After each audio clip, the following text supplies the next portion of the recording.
Hey everybody, it's Rob here. We got some additional information about Season 5, the Season 5 journey, and also the starter sets here, as well as some additional information that you may have missed from the blog post. So first of all, as you know, like in Season 4, we have this season journey here, and they are going to be different starter sets. It's going to be basically a set full of items, a bunch of aspects that work together to form a build to get the progression of the season a lot faster. And Adam Fletcher here posted this on X.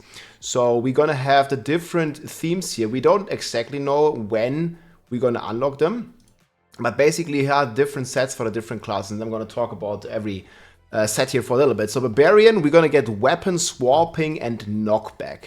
So I would have liked Whirlwind again a lot more, but what weapon swapping probably means is we're getting stuff like the Earth Strikers aspect, like the Battle Mate aspect, Tempering Blows, and probably also because it says knockback, some kind of like retribution and stuff. And I think you can make a pretty decent synergy here with the new Hoda, because we are also getting massive updates to the aspect of Ancestral Force, which is basically going to be double damage. The planar is updated now, double damage against bosses and stuff like this. So there's a pretty good combination for a potential Hoda leveling build with these. And then you can also play Earthstriker, as you know, the Hoda Whirlwind Barb, for example. I'm thinking that we're not really going to focus that much on weapon switching. We're going to be more on the retribution side, but we're going to get instant damage here, and then there's also the Hoda rune that just got updated to guarantee knockback. So there's definitely a nice synergy here with these. For the Druid, we're getting Cataclysm and Companions. I'm thinking the Companions is gonna got quite a lot of buffs, so we're gonna be seeing like a lot of like wolves kind of combinations here on the Druid. Necromancer is getting Bone Spirit, which actually is looking to be one of the strongest builds. This is like one of the few builds I have in S+ here on my tier list draft. Bone Spirit is already very strong right now, and it's gonna get even stronger. And also the Golem is gonna get some starter set items. So I'm thinking there's also gonna be, you know, some of the minions that are gonna get a good increase for the Necro. On Sorcerer, we get Chain Lightning and Mana.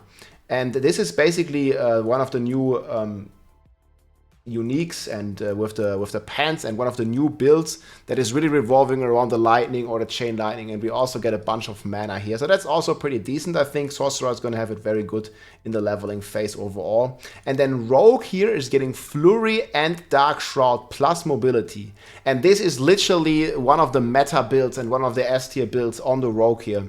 So I think the Rogue is actually getting the most out of all of this. I don't think the Druid one is that great. I don't think the Barb one is that great. The other two are kind of okay. And I think the Rogue here with Flurry, and keep in mind, Flurry is actually teleporting to the enemies now. So you can be rocking like crazy with Flurry, teleporting all around. Dark Shroud makes you very tanky, so also very hardcore viable, and mobility. Overall, Rogue is shaping up to be very, very strong, I think, this season. But yeah, these are the 5 starter sets, basically. And we'll see how this is going to go, but I think the Rogue one definitely looks to be the strongest one. And then what you also may have missed, and I didn't see this initially, they are significantly reducing the boss health. So we don't know exactly what this means, but the way I understand it, from World Tier 4 before to World Tier 4 after. So this is 30,000, and now it's going to be 6,000. So all the boss HP is going to be divided by 5. So this looks to affect the pit runs, this looks to affect the nightmare dungeons, this looks to affect normal dungeons, this looks to affect all the Uber bosses and all the tormented bosses, as well as Lilith. So it's gonna be a cakewalk. I don't know why they're doing this. I was like hoping for like a developer note. Maybe we'll get some more information on this soon, because it really confuses me. They're basically nerfing the boss HP divided by 5. So that means that Duriel is not going to have 200 million. It's going to have 200 divided by 5, which is going to be 40 million. Or Uber Duriel is going to be, instead of 1 billion, it's going to be at 200 million life. Same as Uber Lilith. So these bosses are just going to fly over, just going to fall over once you start sneezing on them. And this is a significant reduction. So let me know what you think about this in the comments, but I feel the game is already very easy. We have a lot of power creep, we're getting more XP, and now the bosses are even easier. I don't know, man, like, I'm all for it, like on World Tier 2, okay, they're getting easier as well, so leveling is going to be even faster, we're getting more XP. But I don't know, man, in World Tier 4, in the very end game, I don't understand why they need to make Duriel even easier. This is a bit crazy to me. We'll see, hopefully we'll get some clarification on this. Obviously we have the XP bonuses and also the pit boss damage, and this is good. 66% damage across the board, and as I'm thinking is like the pit boss damage that it's dealing, it's divided by 3, and the life that it has is divided by 5. So these bosses are gonna be like pretty comfortable to kill now, and I think this is a good thing when it's like shifting in the pits. It's shifting the time it takes to kill this boss more in the run, in the rift itself, and I like this kind of stuff. I don't think it's necessary on Uber Lilith or on Uber Duriel, on these kind of bosses to reduce the HP. Yet again, because they already did this before, they're reducing it even further. On the pit boss, I think it's a good change. And we will basically have builds that are going to be a bit more AoE focused now, thanks to this, at least the pit boss damage and HP reduction. So the stacks are going to stay, but that's going to be fine, I think, overall. And the bandit sharpshooter boss here is completely gone now, and we have the Mother's Judgment. So no more sharpshooter. This has been like a big grief point, especially for melee characters, because the sharpshooter in pits just turns invisible. So that's a big W. Sharpshooter boss right here gone. And then Adam Fletcher got asked here on X, what about the new unique? So you guys may know the Crown of Lucion, the Shard of Verenthiel, the Locran's Talisman. This was like one of the crazier combination.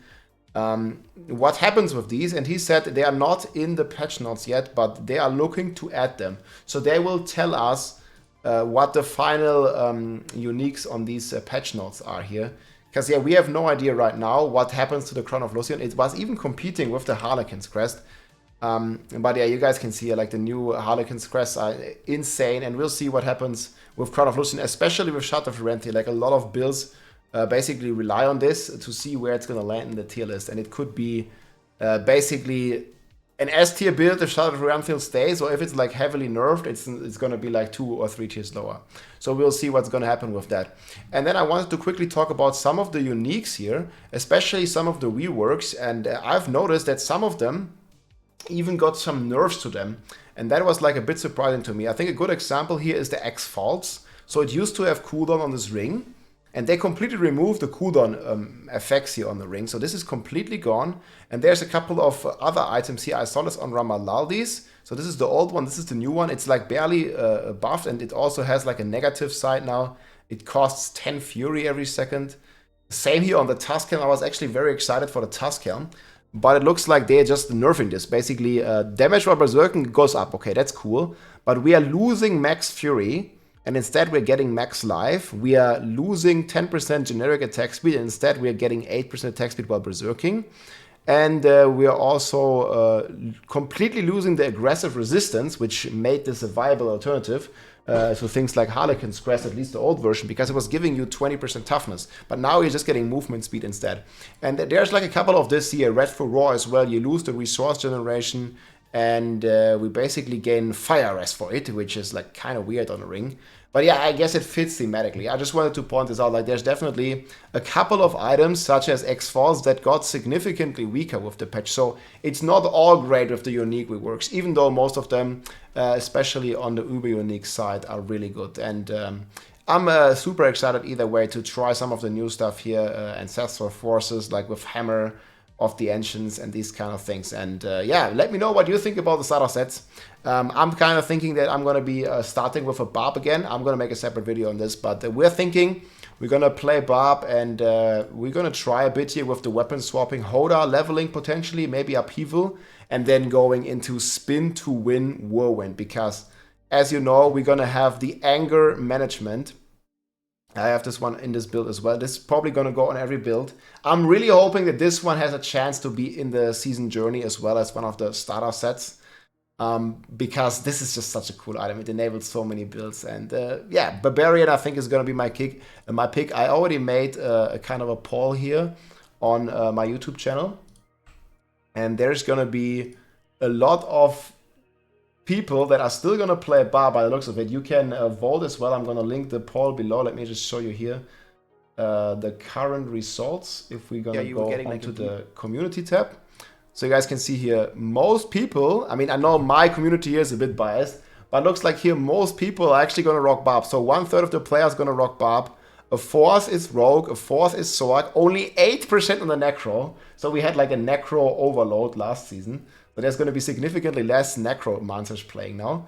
And then we have about 12% on the Druid. But yeah, let me know what your starter class is going to be. I can't vote here in my own poll, but I'm most likely going to go Barb. I'm going to link this below in the description. And yeah, we'll see. I'm actually hyped that we're going to, like, you know, get starter sets. Obviously, I would have liked something else on Barb, but we'll make the best of it, and it's going to be a lot of fun as well, I think. Leveling is going to be very fast. I'm expecting level 100 maybe in like 6 hours, maybe 5 hours. We'll see how it's going to go. But yeah, let me know what you think about these starter sets and which class are you going to start, and vote. I'll see you soon. More updates. I'm going to do Barbarian balance updates here next in a couple hours. I'll see you soon. GG, my friends.